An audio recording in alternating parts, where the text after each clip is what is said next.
The gymnasium at the Pasadena Civic Center had not been used for a sanctioned tournament in 11 years. On the evening of March 4, 1979, it was filled again. 431 people sat in folding chairs arranged in 6 concentric arcs around a square of polished maple wood, 40 feet across, bordered by red tape. The overhead lights were industrial, the kind that hum at a frequency you feel in the back of your teeth. The air smelled of liniment oil and canvas and something older, something that had been stored in the walls since the building was constructed in 1932. His name was Alexei Volkov. He was 26 years old. He stood 6 feet and 2 inches tall and weighed 219 pounds without a gram of it unnecessary. He had begun training at the age of 7 in Leningrad under a coach whose own coach had competed in the 1952 Helsinki Games. By the time Volkov was 19, he held the Soviet national sambo title.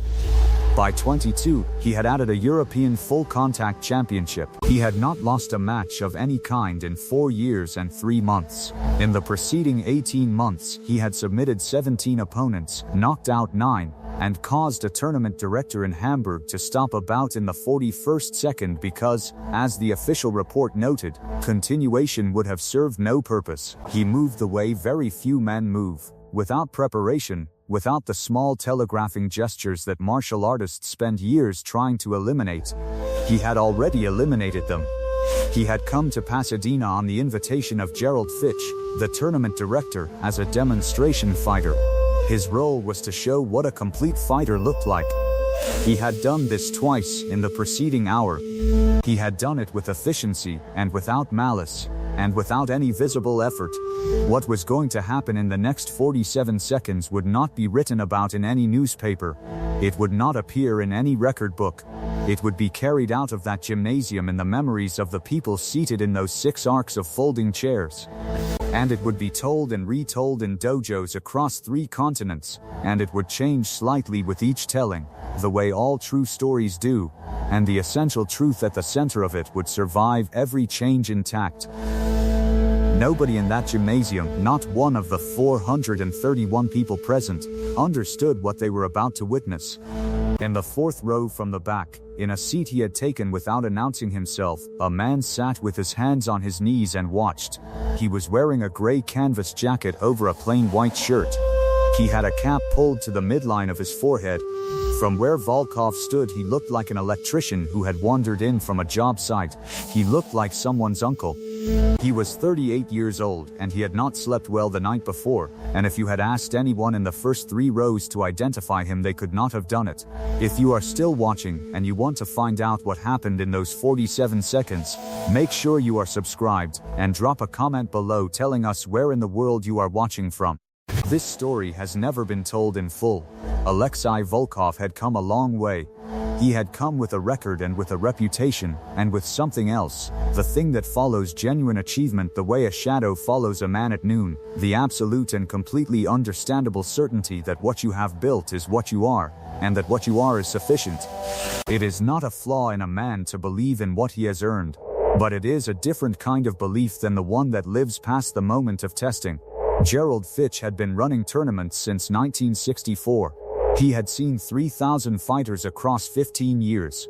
He knew the difference between a man who moved and a man who had learned to move. In the weeks before March 4th, he had made 12 calls to confirm Volkov's appearance. He had made 1 call about something else. He had not told anyone about that second call. Volkov performed his second demonstration at 9:14 in the evening. He went against a man who held a 4th-degree black belt in Japanese jiu-jitsu and who outweighed him by 14 pounds. The match lasted 51 seconds. When it was over, the jiu-jitsu man sat on the edge of the maple square for 2 full minutes before standing, not from injury, but from the particular kind of stillness that arrives when you have just learned something about the distance between what you believed and what is true. Volkov took the microphone from the stand beside the scorer's table. He had not planned to speak. That is the important thing to understand. The speech that followed was not prepared. It arrived the way a man's deepest convictions always eventually arrive, out loud, in a room full of people, before the speaker fully understands what he is saying. He said that he had come to America expecting competition, and found instead a collection of traditions that had not been tested in the conditions that produce real competence. He said this without contempt, in the same tone a doctor uses to deliver a diagnosis. He said that the martial arts as practiced in this country had produced aesthetics instead of capacity. He said the names of two men specifically. The first name was one that even Volkov acknowledged as legitimate. The second name was the man in the gray jacket in the fourth row from the back. He said the name of Chuck Norris. He said that the legend of Chuck Norris was a legend built inside a system that had not been sufficiently tested. He said it carefully and at length. He said that in any honest competition, under rules that reflected actual confrontation, the outcome would not be what American audiences had been led to expect. He said this in front of 431 people, using the microphone provided by Gerald Fitch, in the building that had been standing since 1932. The room went quiet the way rooms go quiet when something has been said that cannot be unsaid. And the fourth row from the back, the man in the gray jacket did not move. He sat with his hands on his knees. He looked at the maple square. He looked at it for a long time, the way a man looks at something he is measuring, not with anger, but with a kind of professional attention that has no emotion in it. Then he stood. He removed the gray jacket. He folded it once along the center line, then once again. He set it on the empty chair beside him. He set the cap on top of it. He was wearing the white shirt and dark trousers. He was wearing street shoes, the plain brown kind, with no special sole. The recognition began at the edges and moved inward. It moved like weather moves across a flat landscape, visible from a distance before it arrives.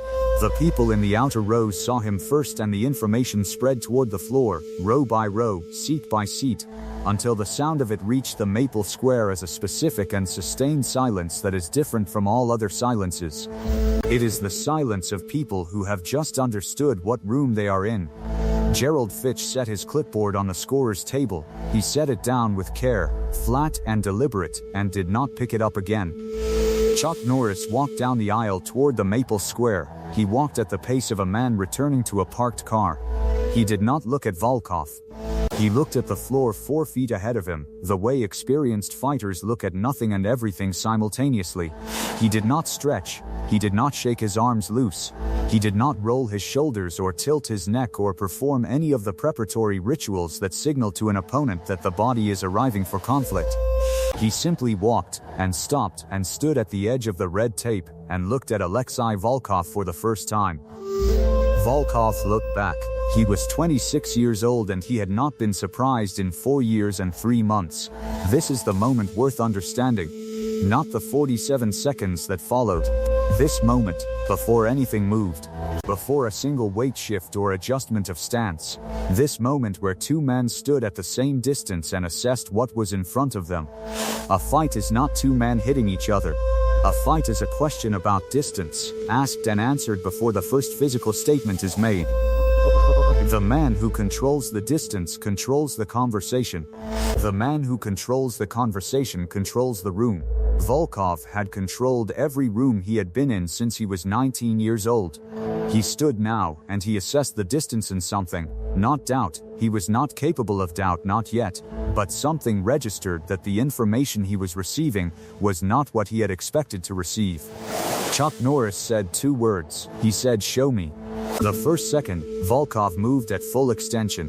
He was faster than his size suggested, which was the thing that had ended most of his previous contests before they properly began. He threw a right cross with the specific mechanics of a man who had thrown it 10,000 times. The weight transferred from the rear foot before the arm was half extended. The shoulder rotating with the whole system of the body behind it. It arrived at the space where Chuck Norris's chin had been. His chin was no longer there. It had moved 4 inches. The movement was not a flinch, and it was not a duck. It was a slip, lateral and minimal, performed at the last possible interval, which is the only interval that matters, because it is the only one that does not telegraph intention. Elia Moro was seated 3 feet from the red tape at the left edge of the maple square. She was a journalist with the Pacific Martial Arts Review, and she had been covering tournaments since 1971. She had her pen on her notepad when the first exchange happened. She did not write anything. She set the pen down slowly on the surface of the notepad horizontally with both hands, and did not pick it up again until the 47th second had passed. The second, nothing happened. This is important. Nothing happened. Which in a contest between two men of this caliber is the loudest possible statement. Chuck Norris did not counter. He did not pursue. He returned to where he had been standing, and he stood there, and he looked at Volkov, and the distance between them was 8 feet and 3 inches, which was the distance Norris had chosen before Volkov began to move, and which was the distance he had restored without appearing to measure it. The third second, Volkov threw again, this time a left-right combination. The left jab thrown to establish position, the right intended to finish. The jab arrived on target. It connected with Chuck Norris's left forearm, absorbed across the meaty part of the arm without Norris's head moving. The right that followed it went over his right shoulder as he pivoted inward and stepped to the outside. So that when the right hand passed him, he was no longer in front of Volkov, but beside him, at the angle that empties a man's available weapons, the way a locked door empties an hallway. In the third row, a man named David Carver sat with both hands flat on his knees, fingers spread. David Carver had trained under Bruce Tegner in 1965 and held instructor certifications in 3 disciplines. He had not breathed in 3 seconds. He breathed now, once, through his nose, and was quiet again. The 4th and 5th seconds, Volkov was a sophisticated fighter. He understood what had just happened geometrically, and he adjusted. He did not chase, which was the correct decision. He reset, created distance, and changed his angle, attempting to recover the positional advantage that he had held for his entire career and that had disappeared. In this building, in the preceding 3 seconds, he moved to his left, establishing a new line, and as he moved he threw a low kick at the lead leg, the left shin targeting the muscle above Norris's right knee. It connected. It connected solidly. This is not a small thing. Volkov's kicks had ended matches. The kick connected, and Chuck Norris absorbed it with a weight shift that distributed the force the way a well-built wall distributes the force of wind, not blocking the energy but relocating it through a structure designed to receive it. He did not step back. The 6th second, Volkov threw the combination that had not failed him in 4 years and 3 months. He threw it in the sequence that had worked in Hamburg and in Lyon and in 8 cities whose names the people in this room would not have recognized. Left jab, right cross, left hook, simultaneous drop to a double leg takedown, because when a man covers his head from the hook the hips open, and the level change arrives in a window the width of a heartbeat. He had thrown this combination or a version of it, adjusted for opponent, in 41 matches. 41 times it had produced what he intended it to produce. The jab landed on the forearm again. The cross passed left ear, 3 inches wide, because the target had changed its lateral position by 3 inches at the moment the cross was half extended. The hook. And this is where the record of the evening becomes a matter of some debate among the people who were in that room. Because what happened next happened in the space where human perception is least reliable. The hook did not find its target, and did not miss its target in the way a missed punch misses, with the arm completing the arc into empty space. What happened instead was that the arm was interrupted, not blocked, not parried. The momentum of the hook was accepted and redirected at the elbow, a small and specific motion that turned the energy of the punch into a quarter turn of Volkov's own body, which meant that when he shot for the double leg he was already a quarter turn off his intended line. And the hips he was reaching for were not where they had been, and his hands found nothing. He found the floor instead. Robert Hendricks was the tournament director's assistant, and he was standing at the scorer's table to the right of Gerald Fitch. He had a stopwatch in his right hand. He had pressed the button at the moment the first exchange began. He looked at the stopwatch. He looked at the maple square. He looked at the stopwatch again. He set it face down on the scorer's table. On the floor, Alexei Volkov was not hurt. This also matters. He had not been struck. He had not been thrown in the technical sense. He had been redirected, which is a different category of thing. A category that takes longer to understand, and he understood it now. On the floor. In the space of the next full second, with the particular clarity that arrives when the mind has no other work to do, he looked up. Chuck Norris was standing 8 feet away. He was in the same position he had occupied at the beginning. His breathing was not elevated. His shirt had not changed its arrangement. He was looking at a point somewhere above Volkov's left shoulder, not at Volkov's eyes. Which is what men who have done this for a long time do, because the eyes are what a man controls and the peripheral is what he cannot. The room held its breath as a single body. Chuck Norris walked forward. He walked to the edge of where Volkov was, and he stopped, and he held out his right hand, palm up, open, the gesture that is older than any martial system and that means one specific and irreducible thing. Volkov looked at the hand, everything that followed in Alexei Volkov's life. And there is an afterward, a substantial one, which will be addressed. Can be traced to what happened in the next 4 seconds, on that floor, in front of 431 people who were not breathing. He took the hand. Chuck Norris helped him to his feet. When Volkov was standing, when they were at the same level, Norris leaned slightly forward and said something. He said it quietly, in the register of a conversation rather than a performance, so that only Volkov heard it. He said 5 words. The 5 words will be returned to at the end of this story, because the end is where they belong. Volkov stood at the edge of the Maple Square for a long moment. He was standing at the fork in the road that every man eventually reaches, which presents 2 paths, both of which begin in the same place and lead to very different destinations. The first path is the one that requires the most from a man, the acknowledgement without qualification that something has just been demonstrated to him. The second path is the one that costs less in the moment and more in everything that follows, the careful face-preserving explanation of circumstance. He chose the first path.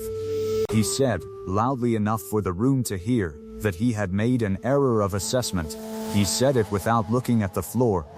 He said it while looking at Gerald Fitch, and then at the room, and then at the man in the white shirt.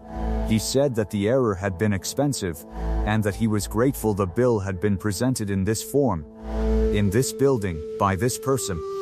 Gerald Fitch would say later in 1994 in a long interview published in a trade journal that has since ceased publication, that he had attended over 400 martial arts events in his career, and had witnessed perhaps a dozen moments of genuine instruction. He said that March 4, 1979 contained one of them.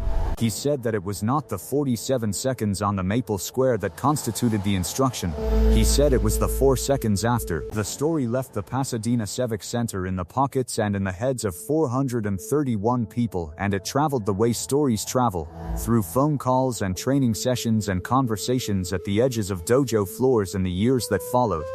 By 1981 it had reached dojos in 3 countries.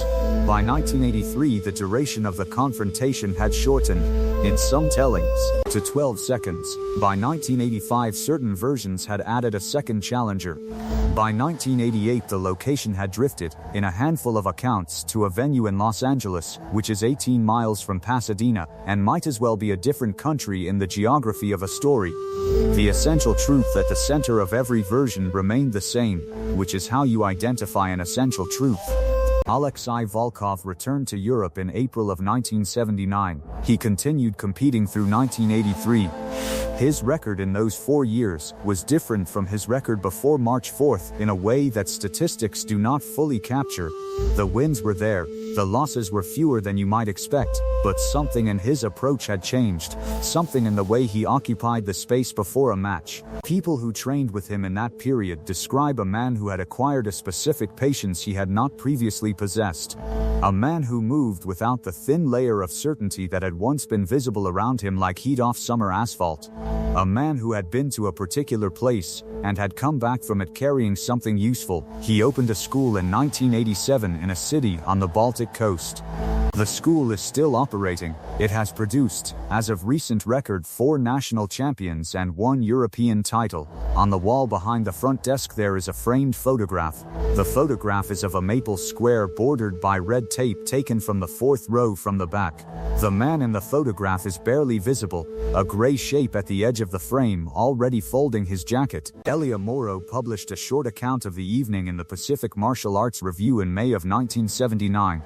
It ran to 600 words. She described the technical exchanges with the precision she had developed across 8 years of covering the sport. She described the moment on the floor. She described the extended hand. She wrote one sentence at the end of the piece that her editor initially wanted to remove, and that she insisted on keeping. The sentence read as follows: "What was demonstrated in that gymnasium was not technique, which can be acquired by most, but the particular thing beneath technique which is acquired only by those who have lived long enough in their own discipline to understand what it actually asks of them." David Carver, the man in the third row with the 3 instructor certifications, taught for another 22 years before retiring. In every class he taught during those years, at a specific point in the curriculum, usually in the 6th or 7th week, he told the story of March 4th, 1979. He told it in full, with the precise crowd count, and the description of the lights and the smell of the liniment oil, and the specific silence that followed the recognition wave. He told it not as a story about one man's competence, but as a story about what competence actually is, which is the thing that remains after every assumption about it has been tested, and the assumptions that were wrong have been removed. He told it because he had been in the room, and because being in the room had taught him something about instruction that 4 decades in martial arts had not otherwise provided. He told it because the 5 words that Norris had said to Volkov on the floor had been told to him, in private, by someone who had been standing close enough to hear them. The 5 words were, "Now you know what's real." This is the oldest story there is. A man arrives with what he has built and encounters something he did not account for, and in the encounter the things he built that are true survive, and the things he built that were the story he was telling himself do not. The encounter is uncomfortable in direct proportion to how much of the story was not true.